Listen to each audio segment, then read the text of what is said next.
Akuma asirratti argaa jirtanii wanti kuni maali jechuun keessanii loolu akkuma argitanitti sunscreen jedhama. Kun immoo baalziinii fuulatti namni wayii keessan dhufee na arrabsa jechuudha. Beetanii asumarratti barumsallee anillee maaliif namni kun maaliif na arrabsaa fuuli kee cittoodha fuula kee cittoon si fixee naan jedhee ture. Namni sun qoosaa ta'a dhugaaf ta'a Allahu aalam isaaf rabbitu beeka. Akkuma asirratti argitan kuni baalziiniin kun eessa akka bitamu akkamitti akka bitamu kuni hoo faayidaan isaa maali ka jedhu waliin ilaalla jechuudha. Kanallee immoo biteetumaan dhaabe kuni qodaawwan isaarra hin jiru. Galgala immoo maal dibatta fuula wanni namni tokko fuulli keenya si cittaayuu fi baalziinii fuula dibatta jedhanii baalziinii fuula dibadhu baalziinii ani kan dibadhu hidhii kiyya qofa halkan jechuudha ifama. Assalamu alaikum warahmatullahi wabarakatuh. Akkam jirtu nagaa keessanii fayyaa keessanii jecha anillee nagaa jira alhamdulillah galata rabbi. Video kiyya like godhaa share godhaa subscribe godhaati na qarqara hamma dandeettanitti isinii jechuu barbaada. Akkuma beekamu antoon an harka badhee dhufe nama wayittuu muna fuulli kee cittoodha akka qoosaa ta'a akka dhugaa ta'an beeku malee jedhee namni sun na arrabsaa ture. Akkuma argitan fuulli kiyya namichi dhugumaaf jedha fuulli kiyya ji'a tokkoof kan ta'u baay'ee tokko na harka na miidhaa jira jechuudha. Fuulli kiyya kun sa'aatii qaba baay'ee madaan isaa kun gubbarra asirratti yeroo jalqabaatiif amma asirratti na baa jechuudha. Fuulli kiyya amma guutuun isaa kinu hamma asitti agartanitti hamma guutuu jechuudha. Fuula kiyya guutumatti maal isinitti fakkaata guutumatti wanta qaba jechuudha.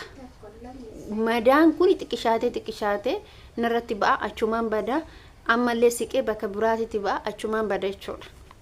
Akkas isiniin jechuu barbaada wantoota fuula namaa hin miine fakkeenyaaf kuni sunscreen kuni faayidaan isaa maali yoo jettan sunscreen kuni fuula keessan dibachuuf isin fayyada. Yeroon kuni yeroo kan bidata yeroo aduu dibatama jechuudha. Lammaffaa immoo baalziinii kana jechuudha. Baalziiniin kuni faarmaasii irraa bitan jechuudha. Ani baalziinii kana gaafan dura dhaqu maaliif eessarra na jammare fuulli kiyya gaafa san asirraa na jammare. Asirraa na jammare ol fuula kiyya dhaqa hin beeka. Maaliif fuulli kiyya na dhummata jedhee gaafan dhaqee gaafadhu akkisinaan jedhe jechuudha. Namni suni fuulli kee yoo wanta kana sirraa kaballeessu feete kiriimiin hin jira kiriimiin fuula bareechuu hin jira naan jedhe. Garuu immoo qodaa kee kasi miidhu jira jedhe. Kiriimii sana asirratti isin maxxansa ka qodaa keessan isin miidha garuu ka fuula godhee bareechuutu jira naan jedhee ture. Baalziiniin kun keessi isaa akka argitan hin gurraacha. Kuni halkan dibatta malee guyyaa aduun yeroo aduun dibattu guyyaa dibattu fooliin isaa immoo akka tokko keessattidha. Agartanii fooliin isaa keessattidha. Kana halkan fayyadamtu jechuudha. Wanni kun immoo akka xiqqoo keessatti hafuurri isaa addattidha. Kabira immoo waan kana jechuudha. Fuula baay'ee bareechaa baay'ee akkas godha jedhan aslaala kana jechuudha. Ani yeroo tokko qofaan fayyadame qaama inni ji'a arfaffaa rakkoosisuu dhiba hin dibadhu. Sababni isaallee maaliif fuula kiyya tuquu waan barbaadeef jechuudha. Qodaan keenya kuni gaafa nurraa dhume qodaan uumamaa gaafa dhume qodaa biraatitti gaafa taru qaamni kee muluutu si jijjiirama si fokkisa bifa biraa baafta. Fakkeenyaaf hin jiraa miti namni aramni tokko yeroo keessatti shimxixxit jedhanii fokkatan tokko agartanii waan akkasitti isin jechuu barbaade obboleen kiyya. Baalziinii kana immoo yeroo hundumaa halkan hidhii keessan dibadhaa bula.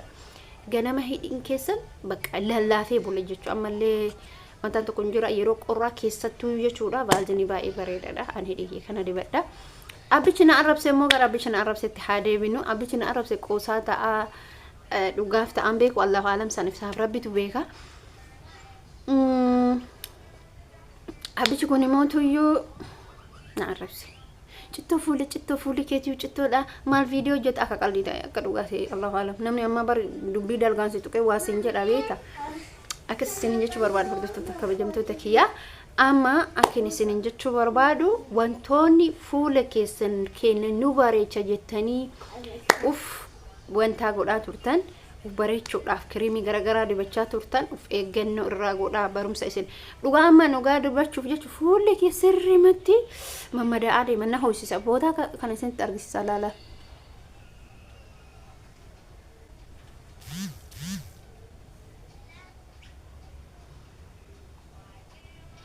yeroo akkatti qabu kana jechuudha disna jedha kunu keessatti baqa sirrimatti disna jedha jechuudha yeroo boka kana qabu jechuudha kun immoo ma faashina natti dhufe argitanii miti hooqi na godha jechuudha waan inni qabu bicha hin beeku jechuudha fuulichi akkasitti dhibeen kun immoo wantoonni akkanaa kun immoo iyyuu ani haaraa dhufe duraanillee garuu jira garuu immoo dabarfataadha kun jechuudha keessatti baay'ee na dhukkuba dhugaa baay'ee na baqa baay'ee natti dhagama dhugaa rabbi dubbachuuf waan rabbi waan akkana sinirra haa qabu jechuuf sinitti dubbadhe dhugaa rabbi jechuudhaaf hamma amma akkatti qabisanii baay'ee tokko na dhukkuba jechuudha amma wanni isin jechuu barbaade ani kiriimii garagara hin dibatina kiriimii garagara gaafa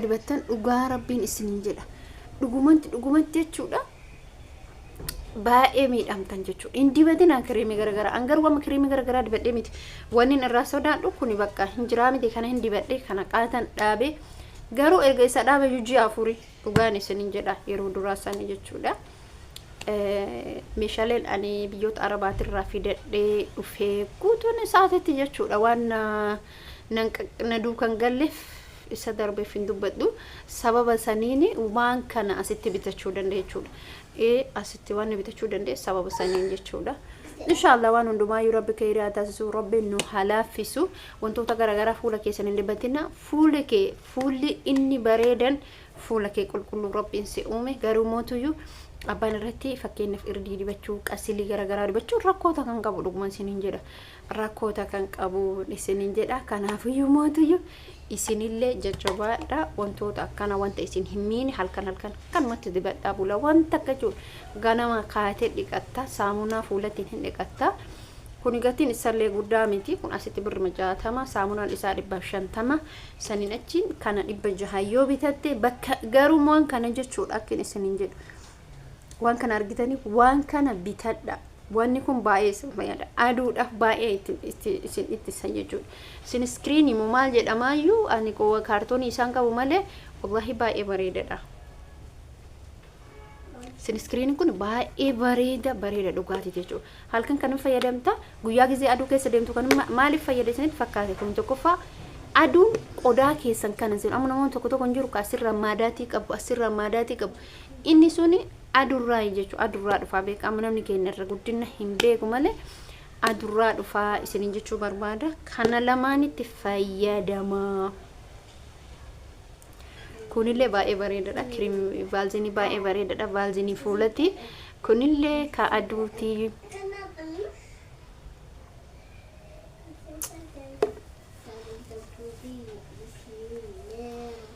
akkas isiniin jechuu barbaada hordoftoota kabajamtoota kiyya chaanaalii kiyya subscribe naa godha please nama hamma dandeetanitti share naa godha isiniin jechuu barbaada akkasii naganna tura baay'ee isin jaalladha baay'ee isin kabaja hordoftoota kabajamtoota kiyya anillee asumaan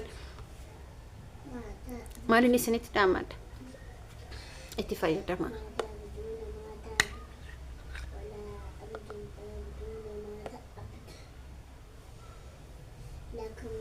hagan masitti bidhaamu isin agarsiisu barbaade yoo namoonni mootuu wantoota miidhaa namarra hin gaaniif miidhaa namarra hin gaane nu hojjetan commentii barreessaa irratti isin hojjedhaa bakka garagara deemee gaafadhe kamtu miidhaa qaba kamtu miidhaa hin qabne amma kiriimiin gaasa namichi miidhaa qaba naan jedhee namichi faarmaasii keessa hojjetu miidhaa qaba naan jedhe kiriimii fuula namaa faga godhe bareechu fuula namaa bareechu sun miidhaa qaba irraa feega